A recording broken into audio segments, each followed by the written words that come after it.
ravie de vous retrouver sur Isanganiro pour votre rendez-vous de l'actualité. Ce vendredi, on vous emmène à Gikungu où un ravin menace une cinquantaine de familles qui d'ailleurs ont déjà fui cette localité. Certains employeurs de la mairie de Bujumbura ne respectent pas le code du travail. Le ministre de la fonction publique l'a dit après que certains employés de la mairie se soient lamentés du fait qu'ils ne sont pas affiliés à la sécurité sociale. Les détails dans un instant.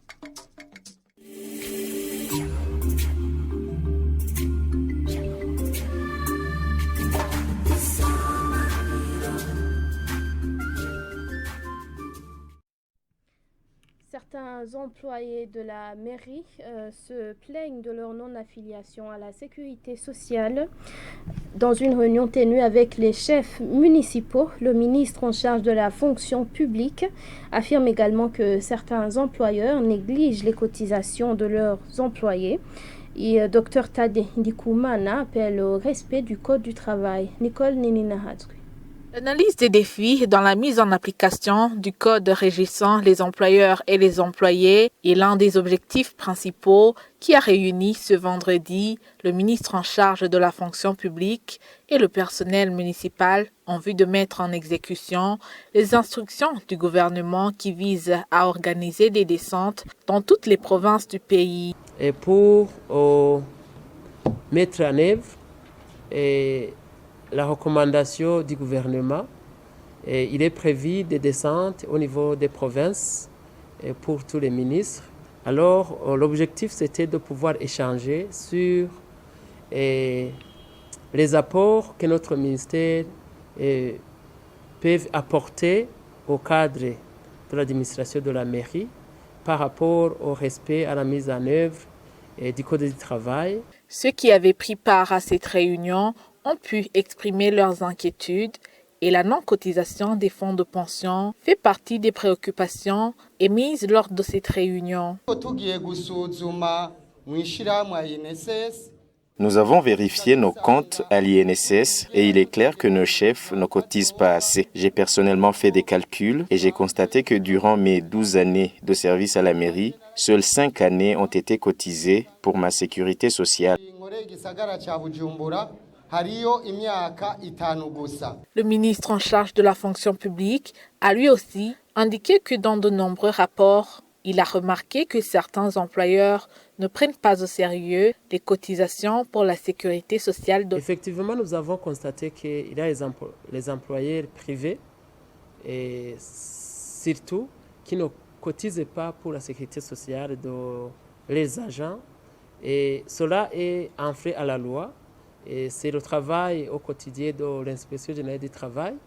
Et c'est ainsi que nous avons voulu renforcer cet axe en collaboration avec l'administration de la mairie de Bujumbura pour que ces entrepreneurs qui ne sont pas en règle avec la loi puissent s'y conformer. Comme réponse, Jimmy Hatunimana, maire de la ville de Bujumbura, a fait savoir que les cotisations pour certains mandataires politiques comme les chefs de quartier ou autres n'est pas facile car ils n'ont pas été engagés par la mairie. Toutefois, il les a rassurés que ce problème lié aux cotisations sera bientôt réglé.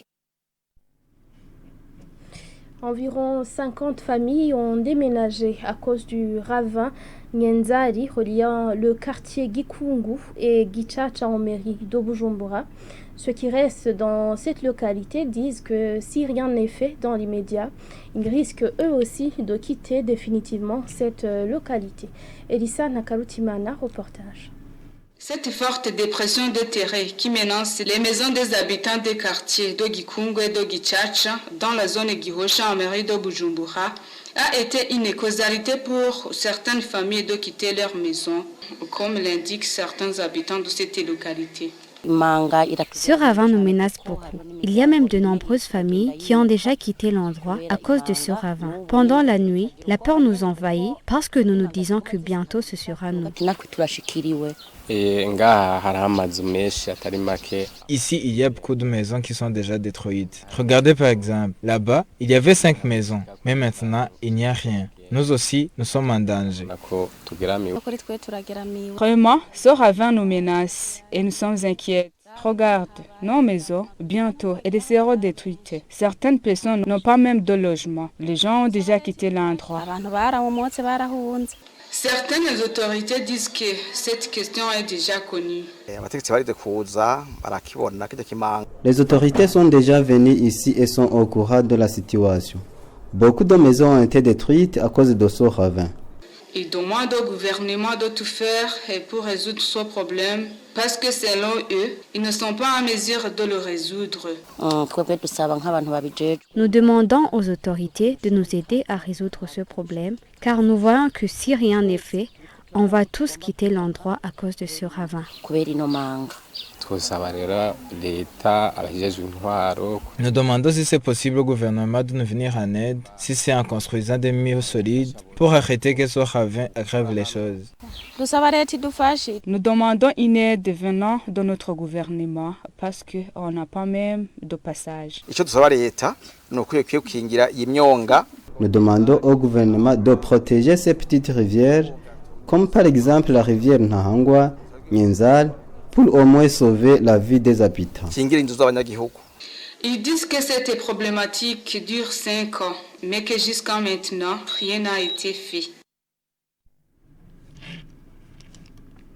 La mauvaise habitude d'uriner et de déféquer dans les milieux publics en mairie de Bujumbura est à l'origine d'une mauvaise hygiène urbaine.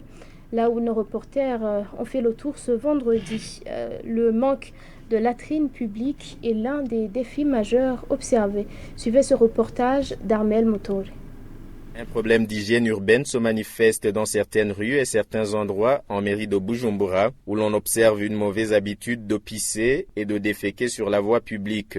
Là où nous avons effectué notre visite ce vendredi, notamment à l'avenue du Stade, derrière l'hôtel Waterfront, dans les environs du palais du 1er novembre, l'avenue est jonchée de matière fécale et d'urine sous les pieds des arbres qui s'y trouvent. Au quartier asiatique, en face et en amont du centre islamique de Bujumbura, la même situation s'y retrouve. Derrière le palais des arts et de la culture, au centre-ville, l'endroit n'est pas aussi épargné par ce problème de mauvaise hygiène. Dans d'autres endroits, notamment à l'avenue de la Mission, en face de la paroisse Saint-Michel, des messages sont exhibés sur les murs des clôtures et sur des pancartes pour prévenir et interdire d'uriner au risque de se voir infliger des amendes, une initiative qui ne décourage visiblement pas ceux qui s'adonnent à ce genre de comportement. Dans tous ces endroits visités, aucune toilette publique n'est repérable dans les alentours afin de permettre aux passagers et aux usagers de ces lieux de se soulager en cas de besoin. Au centre-ville, certains privés ont aménagé des latrines payables jusqu'à 200 francs burundais, ce qui pourrait ne pas faciliter certaines personnes qui n'en disposent pas. La construction et la vulgarisation des latrines publiques en mairie de Bujumbura fait partie des priorités parmi les projets de la mairie de Bujumbura qui a fait de la salubrité urbaine l'un de ses chevals de bataille. Parlant toujours d'hygiène, l'administrateur de la commune Mukaza dit qu'il compte lancer une semaine de la lutte contre la salubrité dans cette commune pour la rendre propre dans une réunion qu'il a tenue avec les administratifs et les leaders religieux ainsi que les représentants des organisations œuvrant dans la commune Mukaza. Suivez Renova Sindayihebura. Amapubere harakene ivyo byose ibintu bikenewe tuzoshiraho rero ikibanza ubona ati jewe.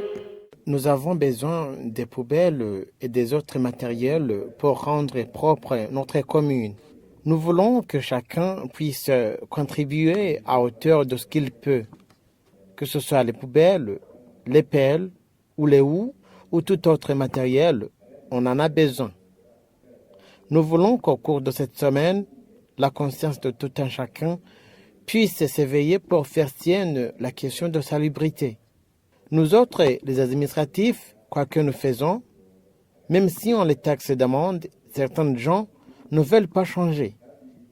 Ils ont du mal à apprendre le nettoyage des routes ou l'utilisation des poubelles parce qu'ils n'en ont pas l'habitude.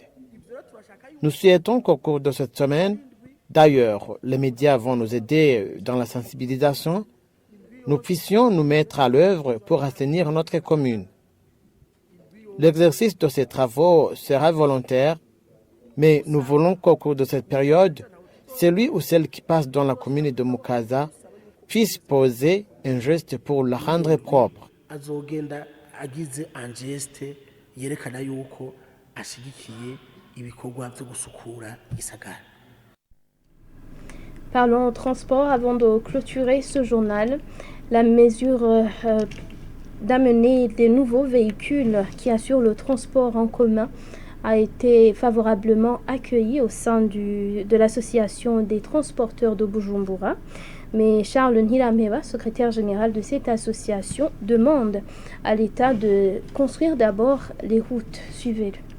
Nous l'avons accueilli avec appréciation et donc ces investisseurs sont les bienvenus.